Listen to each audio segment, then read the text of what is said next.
eu, como saí muito cedo de casa, eu vim meio desprevenido de roupa, com os meus livros, com as minhas coisas, porque eu achei que conseguiria passar em casa, né? Então, por isso que eu ainda bem que eu consegui chegar a tempo, que eu venho de Carapicuíba.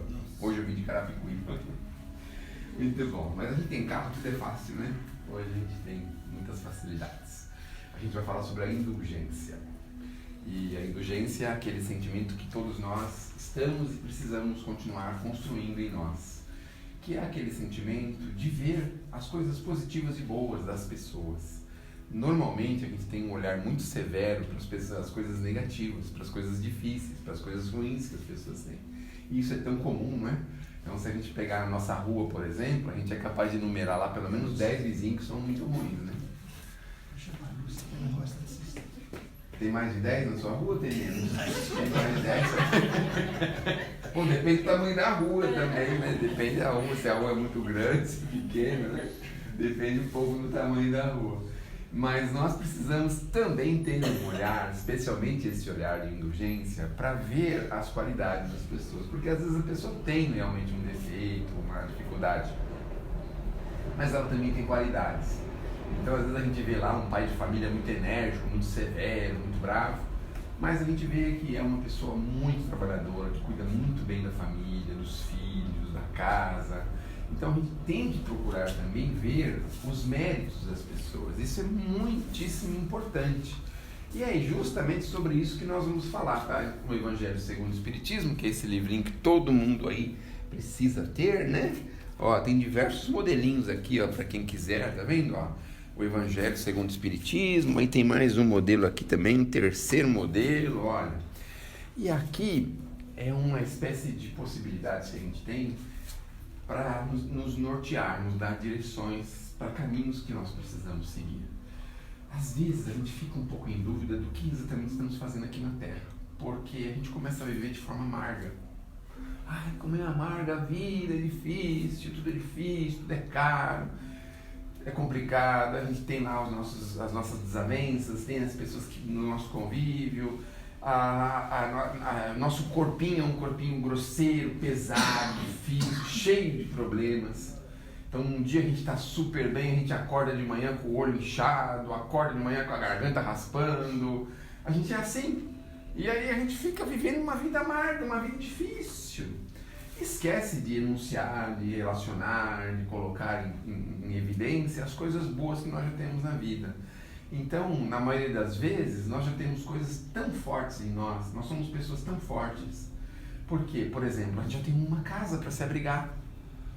Então, pode acontecer o que for, a gente pode ir para a nossa casa e se abrigar. Ah, pode acontecer outros problemas, mas a gente tem lá em casa coisas que a gente pode escolher para comer. A gente come um dia salsicha, outro ovo, mas a gente pode escolher, não é mesmo? Mas desde que não coma salsicha todo dia, né? Porque faz mal, salsicha é uma coisa que não é muito bom, né? O ovo até faz bem, mas a salsicha faz mal. Mas a gente pode escolher, não é?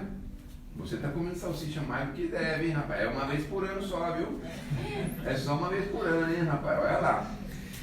E aí a gente fica assim, vivendo de forma amarga, acreditando que a vida é amarga. As pessoas vão falar com a gente fala de forma amarga. No trabalho, a gente sempre tem uma palavrinha infeliz para dar para as pessoas. Ah, vem uma pessoa conversar com a gente, nossa, irmã, tô sentindo uma coisa tão forte no meu coração, tá acontecendo alguma coisa assim, assim mesmo. A gente tá no mundo para se lascar mesmo. Já pensou? Será que nós estamos aqui só para isso? As pessoas não conseguem entender Jesus, né? Porque se a gente consegue entender o propósito de Jesus em nós, de a gente viver de uma forma muito mais leve. Acontecer uma adversidade não tem problema nenhum, porque nós somos imortais. Nós estamos aqui pela primeira vez, pelo amor de Deus. Nós já trafegamos por aqui muitas vezes. E às vezes a gente tem que encontrar, né, com as adversidades. E aí a gente faz questão de ressaltar o defeito do outro. Fulano, fofoqueiro. Quando a gente é brando, né? Fofoqueiro assim, é a coisa mais branda que a gente fala de alguém. Fulano tem o que fazer. Desocupado. Não é assim? Ai, meu Deus do céu. Aí você tá lá no domingão, 7 horas da manhã, o moço já liga o forró no último lá no vizinho. Meu Deus do céu. Olha aí.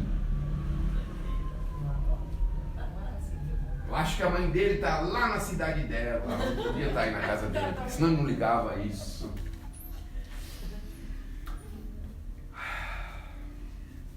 Então, com Jesus a gente começa a viver mais calmo, mais suave, melhor. Mas esses barulhos que nos incomodam, começa a ter uma concentração diferente em outras direções.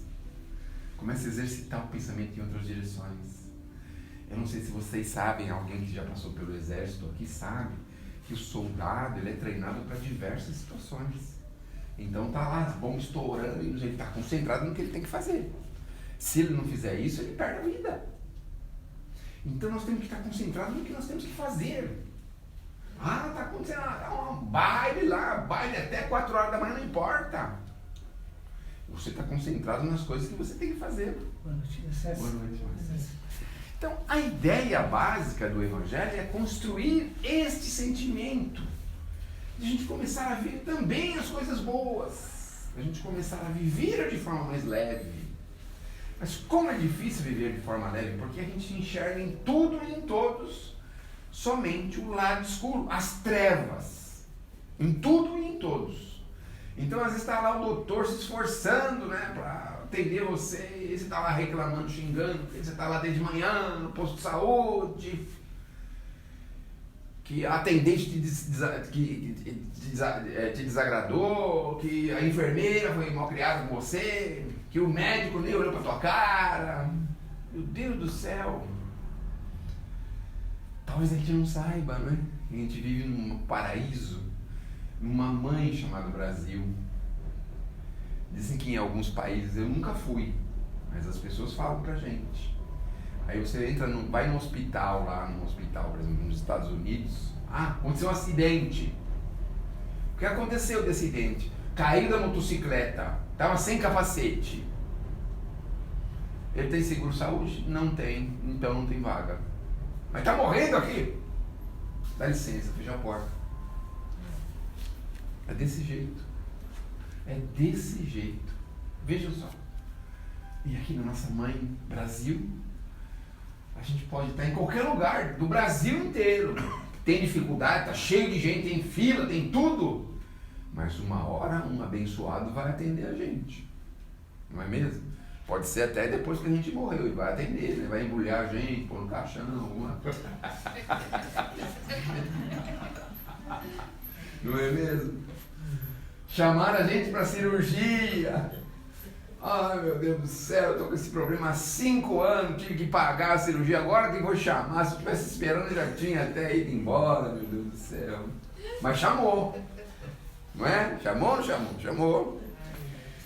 Então, começarmos a ver que as pessoas também fazem os seus esforços, têm as suas dificuldades, os seus problemas. A gente fala tão mal dos nossos irmãos que estão na direção do país, os nossos irmãos políticos, não é?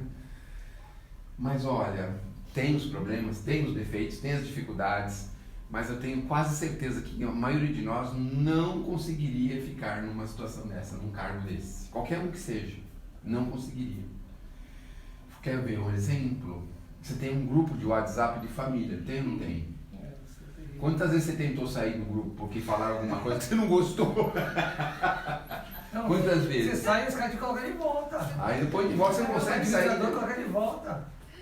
Você imagina, um grupo de família, em tese, pessoas ligadas por elos de amor uns com os outros, a gente já vive assim. Agora você imagina 200 milhões de pessoas, cada um pensando de um jeito. Será que a gente aguentaria? Você vai andar na rua, você sem vergonha, não faz nada, você não foi o quê, você roubou, você fez não sei o quê, você é mal criado. Você já pensaram? Como que a gente ficaria? Não é? Então, um negócio de resiliência, um negócio de força. Fala assim, vamos pensar juntos de novo. Tem pessoas que têm um bom emprego, ganham um bom salário. Mas de vez em quando a pessoa está lá numa responsabilidade tão grande, mas tão grande que ela fala, ela olha a faxineirinha lá do prédio e fala assim, puxa vida, podia ser a faxineira. chega no fim do dia, recolhe o lixinho dela, raspa a perninha lá no tapetinho da firma e vai embora. Não é? Aí o camarada tá lá, não cumpriu a meta, e não sei o que, não fez o relatório, não sei o que mais, e todo mundo em cima dele, tem que trabalhar em casa, levar serviço para casa. Mas em compensação, o faxineirinho tá lá, tá olhando pro bonitão lá no escritório, tá? Bem que eu podia estar no escritório, né? E ele no escritório olhando ela lá varrendo, ele fala, bem que eu podia estar lá, meu Deus do céu, olha como que nós somos, não é? Puxa vida. Existem as qualidades, os méritos, as responsabilidades, as possibilidades de cada um. Por isso que nós precisamos ter um olhar um pouquinho mais indulgente de uns com os outros. Bom, esse caso não é muito típico, mas tem o caso dos donos da empresa. Ai, meu Deus do céu, comprou um carro novo, velho. Dá aumento, esse bandido não dá pra ninguém. Mas tá aí, comprando um carro novo. Não é assim que a gente pensa, né? Vai de novo viajar. Olha, toda hora viajando, deixando a gente aqui. Alguém vai pedir um aumento, ele manda embora. Olha só. Mas tem quantas pessoas ali trabalhando e sustentando suas famílias? Quantas pessoas tem lá? Será que a gente teria capacidade de estar no lugar dele? Já pensaram? Você vai passando no setor, você está precisando de aumento? Quanto você quer de aumento? 200, 500, 1000? Você quer quanto? Você? Aí vai fechar, vai pegar o quê? A empresa vai fechar, né? Vai fechar, porque sem dar o aumento já está quase fechando. Imagina só. Mas como é que ele tem carro novo? A gente sabe o tamanho do carnê que está na casa dele? Não sabe? Não sabe, né? Como é que ele viaja? A gente paga a fatura do cartão de crédito dele? Sabe como que ele paga por mim? Cartão de crédito? Não sabe, né? Então, é muito importante. Mas aí o Evangelho vem lá, uma pergunta do Kardec, que ele faz uma resposta para a gente entender. E é importante a gente ressaltar o defeito do outro, ou verificar o defeito do outro, ou alarmar sobre o defeito do outro. Aí os espíritos tomam muito cuidado na resposta, porque eles dizem assim: se o problema que ele tem só prejudica a ele, nós não devemos alardear, porque só prejudica a ele. Agora, se o problema prejudica os demais, aí nós temos que pensar muitas vezes para resolver isso, para ajudar a solução disso. Mas como que faremos isso? Bom, aí entra a tal da indulgência, que nós não vamos simplesmente sair gritando aos 7 ventos os problemas que as pessoas têm, não é? Mas aí a gente vai com muita cautela, com muito sentimento cristão, procurar a melhor forma de abordar isso. Estou falando isso numa coisa reservada. Nós que estamos interessados em procurar o Cristo em nós todos os dias. É claro que o mundo pensa de outra forma. Mas nós que estamos procurando acertar os nossos ponteiros, precisamos saber essas orientações. Então, por exemplo, assim, no dia a dia, eu sempre dou esse exemplo, né? Então tem lá um casalzinho em guerra, em briga, a mulher quer separar o marido, aquela coisa, aí a mulher vai conversar com uma amiga. Por exemplo, meu marido vive aprontando, vive fazendo, vive acontecendo. Aí você, como é que você se comporta nessa resposta? Bota ele no pau, vai pra justiça, põe cana, pede pensão, guarda todas as fotos que ele tem no Facebook, não sei aonde mais, para provar que ele recebe, que ele trabalha, que ele tem dinheiro. Olha como a gente aconselha. Não é assim? Pensa direitinho. Quanto tempo vocês estão juntos? Quantas vezes isso já aconteceu? Veja se tem alguma chance de você sentar e se acertar. Sempre tem uma chance de dialogar. Mesmo que pense assim, vamos dialogar, mas a gente chegou à conclusão que não dá certo. Não dá certo, pronto, acabou. Dialogou, resolveu, não é? Mas a gente quer ir sempre assim, na base do empurrão. A base da briga. Hoje em dia, com essa história de rede social, é um problema. É um problema. Porque hoje, os meus colegas advogados, não eu, né? Eu não faço mais isso, graças a Deus, já estou aposentado, mas os meus colegas advogados, eu nem posso falar colega advogado, senão depois alguém vai entrar com um processo contra mim. Mas o pessoal da justiça fala assim para a mulher, guarda tudo que você pode para poder fazer prova contra ele. Aí ela começa a guardar tudo, todos os papéis que ela acha, recibo, fatura de cartão de crédito, tudo que ela acha, para provar quanto que o abençoado ganha, para pedir a pensão para o abençoado, né? Aí se tem um problema do passado muito grave, o que acontece? Ela vai lá, prova que ele ganha X, no mês seguinte ele sai do emprego. Aí o que ele vai fazer? Estou catando latinha agora. Aí você vai lá com o advogado, o juiz dá um sermão nele. Mesmo catando latinha, o senhor tem o dever de pagar. Paga, não tem problema. 60 latinhas, 1 quilo.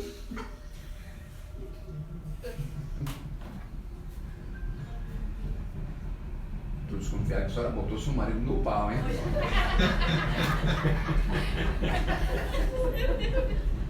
Isso aí aconteceu com o meu cunhado. Ele saiu da empresa para não pagar a pensão por Você está vendo só como E a minha irmã ficou a vida inteira requisitando, ele foi preso, foi tudo. Não conseguiu pagar nada, não conseguiu receber nada. Nada. É assim, senta um pouquinho, fala, mas não está dando certo, você pode ajudar? Olha, a minha índole não permite que eu ajude a ninguém, especialmente as mulheres, porque eu vou dar o dinheiro pro filho e ela vai gastar com o outro. O pensamento que ele tem é esse.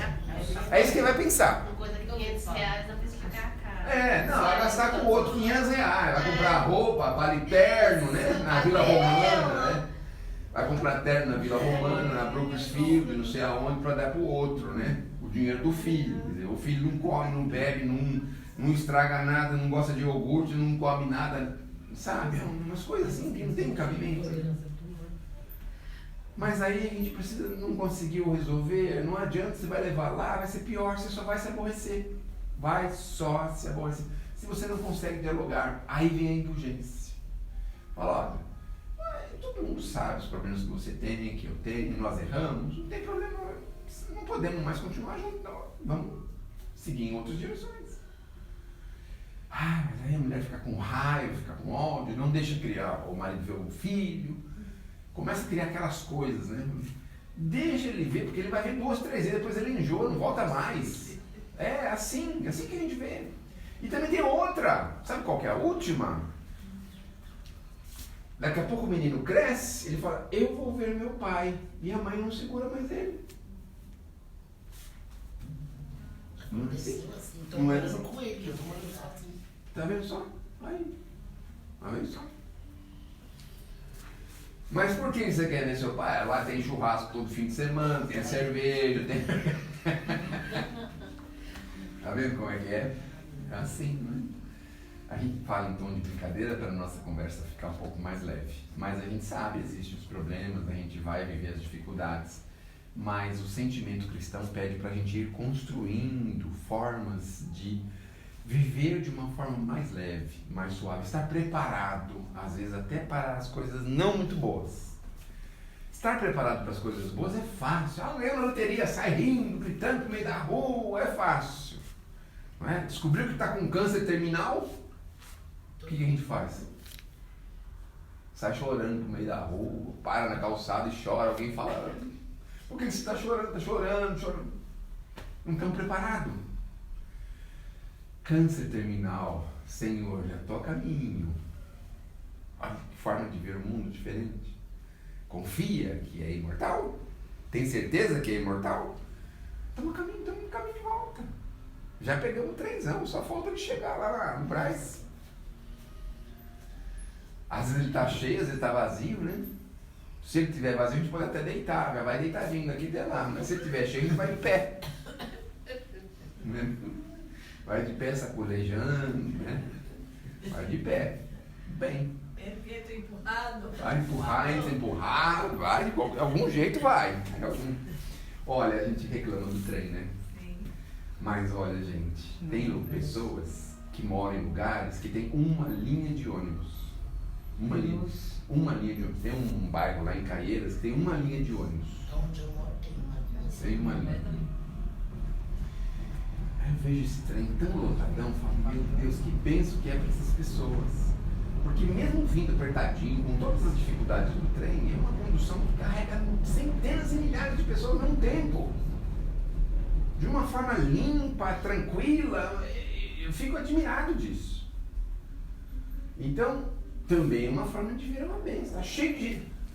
Vocês vão entrar, pode entrar todo mundo, eu entro por fim. Eu fiquei admirado uma vez, eu fiquei admirado. Como é que é? Não consegue entrar? Não, você viu, por fim não entra. Não entra, né? Lá na Índia, o pessoal sobe em cima do trem. No Rio de Janeiro parece que também, né? Sobe em cima para andar em cima. Mas isso é outra história, né? Isso aí é outra história. Mas eu digo assim, a gente reconhecer que é um transporte maravilhoso para todos nós. Especialmente vocês aqui da Zona Leste. Esse trem já... agora parece até que todos têm ar-condicionado, né? Todos têm, né? Tem.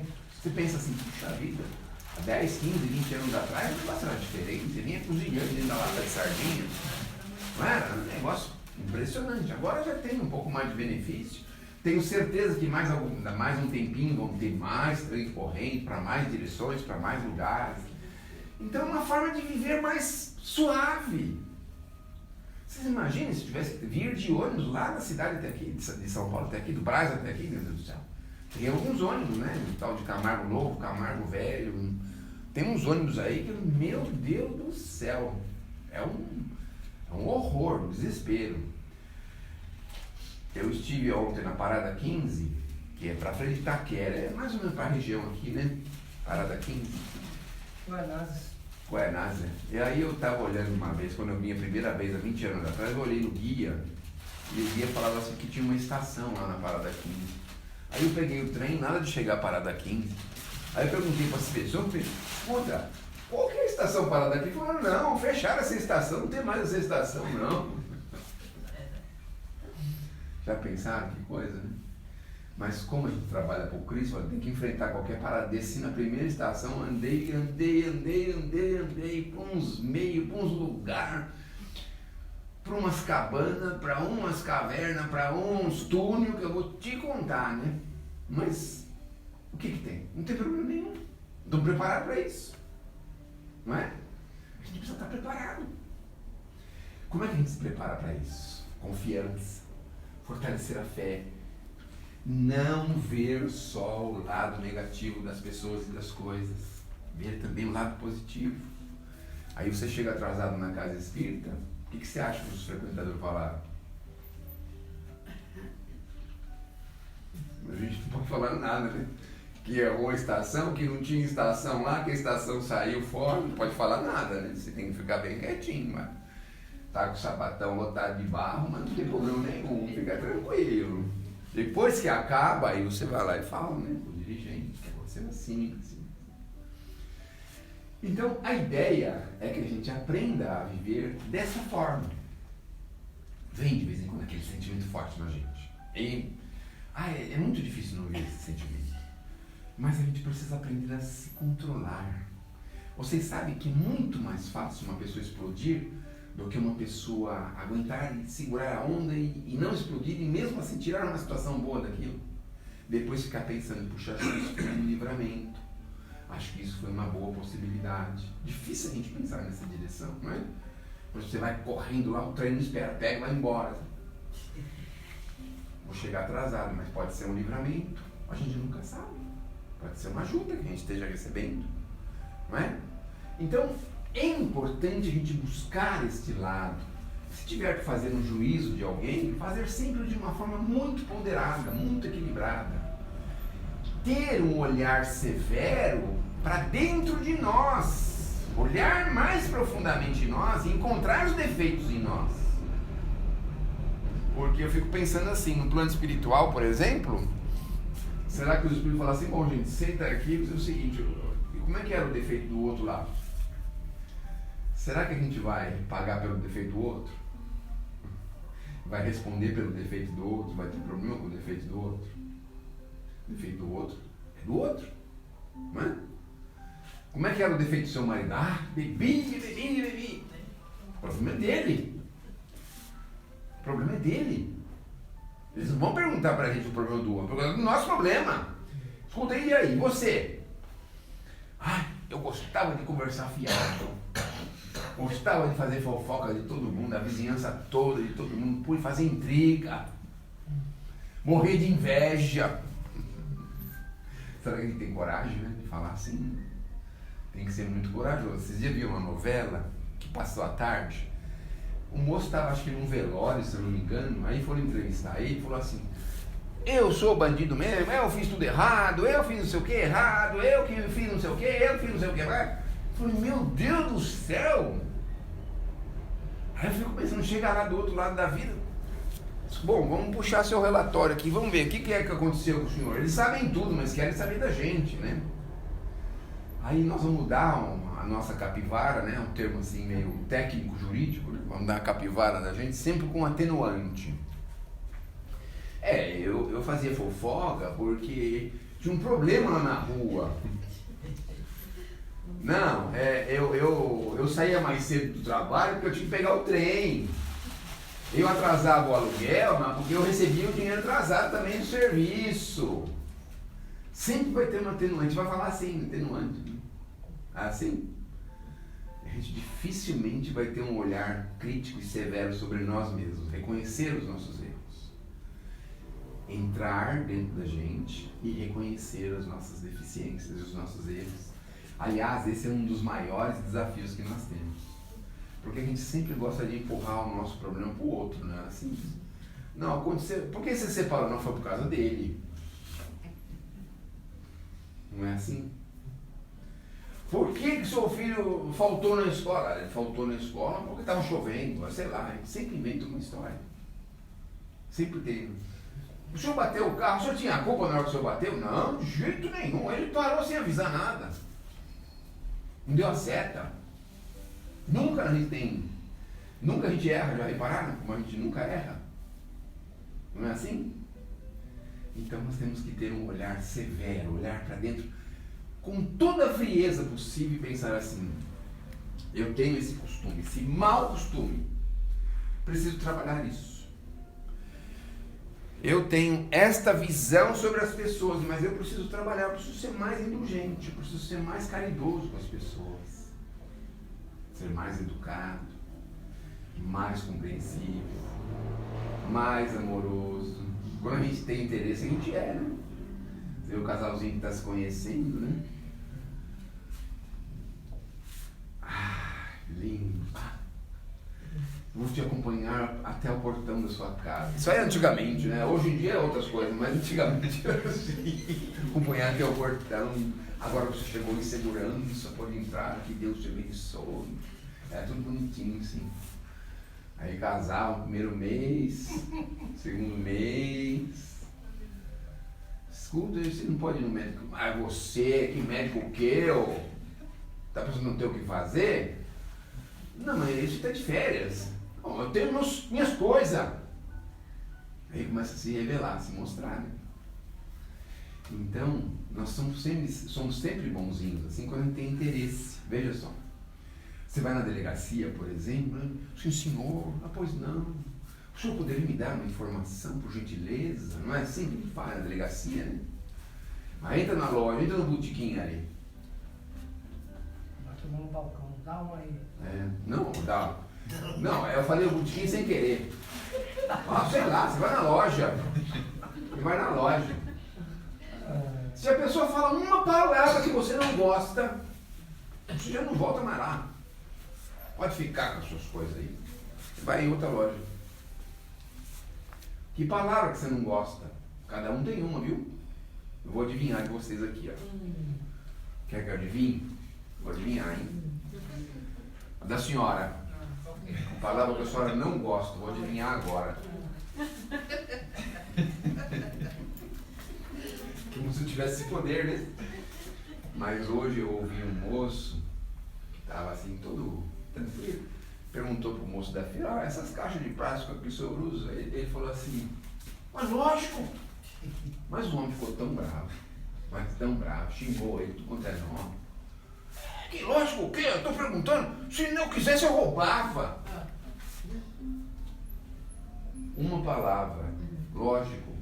Eu falei, essa palavra também mexe comigo. Sabe por quê? Eu tenho uma cunhadinha especial na minha casa. Aí tem hora que você pergunta alguma coisa pra ela, assim, por exemplo, você quer um pedaço de bife? Aí ela responde, lógico. Ai, dá vontade de virar a mesa. Vai dar vontade de virar a mesa. Mas eu não sei por que essas palavras têm um poder tão forte contra a gente, né? Tem gente que não consegue ouvir a palavra calma. Calma. Vende só. Que calma o quê? Mas, na hora que você está nervoso, xingando, gritando, mas eu não tô nervoso não! Cala sua boca! Olha, eu tô olhando aquele relógio. Tá parado. Nós vamos até 6 horas da tarde? Até que hora? Que é 1h30 agora ali. Eu vi agora também. Ai, nem consigo ver. Temos quantos minutos, Luiz? Vai meia hora. Já passou? 5. 5 minutos. Já passou de tudo, tá vendo? Já acabou tudo, já tô falando demais. Meu Deus do céu. Então, uma palavrinha tira a gente do sério. Aí nós vamos trabalhar essa palavrinha. Eu descobri a palavrinha que minha cunhada não gosta. Então quando ela fala lógico, aí eu aguento firme, certo? Porque eu sou vingativo, né? Aí eu grito pra minha esposa, amor, a Susan tá sem apetite. Se falar a palavra apetite pra ela é especial, né? Se falar a palavra apetite, porque eu acho que ela associa que antigamente as pessoas mais antigas falavam muito que estava sem apetite, com apetite ruim, apetite. Acho que gravou na cabeça dela. Quando fala apetite, significa que ela não vai comer, que ela não pode comer. Ai, ela vira a mesa, fala, tá vendo? Você fala lógico, eu falo apetite.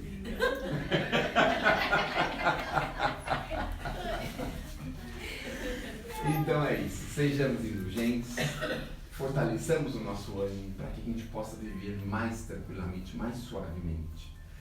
Então é assim, tem pessoas que têm a cara fechada, a cara tonha, a gente se incomoda às vezes, se aborrece, mas às vezes a gente precisa entender, às vezes a pessoa está vivendo um drama, está vivendo uma doença, uma dor, um problema que a gente não sabe. Então é assim, a gente precisa encarar os nossos irmãos entendendo que todo mundo tem o seu calcanhar de Aquiles, seu problema, sua dor, sua dificuldade. Não é?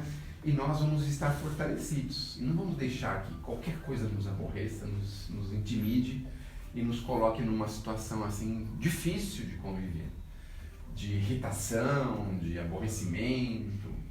Aconteceu uma coisa que aborreça a gente vai fazer força para esquecer aquilo rapidamente. Não vai nem ficar o dia inteiro com aquilo na cabeça.